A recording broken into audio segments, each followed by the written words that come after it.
Abandonment of the supernatural dimension. In this talk, I wish especially to deal with the relationship between the revolution of Vatican II and the establishment of the New World Order. The focal element of this analysis consists in highlighting the abandonment on the part of the ecclesiastical hierarchy, even at the top, of the supernatural dimension of the Church and its eschatological role. With the Council, the innovators erased the divine origin of the Church from their theological horizon, creating an entity of human origin similar to a philanthropic organization. The first consequence of this ontological subversion was the necessary denial of the fact the bride of Christ is not and cannot be subject to change by those who exercise vicarious authority in the name of the Lord. She is neither the property of the Pope nor of the bishop or theologians, and as such, any attempt at aggiornamento lowers her to the level of a company that, in order to garner profit, renews its own commercial offer, sells its leftover stock, and follows the fashion of the moment. The Church, on the other hand, is a supernatural and divine reality. She adapts the way she preaches the gospel to the nations, but she can never change the content of one iota, nor deny her transcendent momentum by lowering herself to mere social service. On the opposite side, the anti-church proudly lays claims to the right to perform a paradigm shift, not only by changing the way doctrine is expounded, but the doctrine itself. Insisting on what the magisterium teaches is useless. The innovators brazen claim to have the right to change the faith, stubbornly following the modernist approach.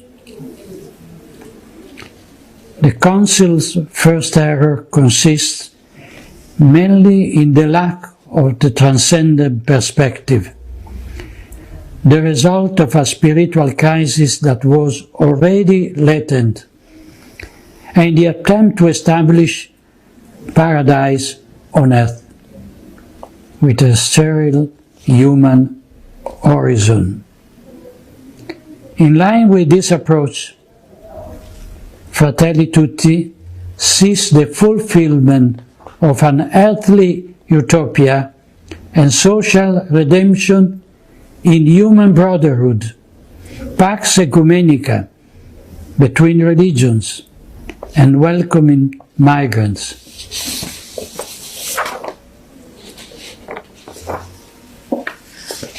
The sense of inferiority and inadequacy. As I have written on other occasions,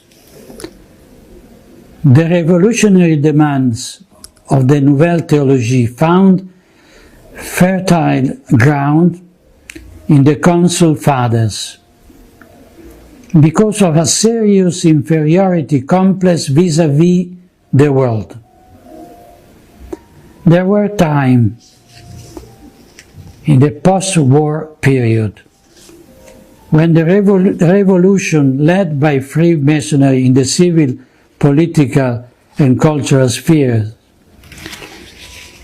breached the Catholic elite, persuading it of its inadequacy in the face of the epochal challenge that is now inescapable. instead of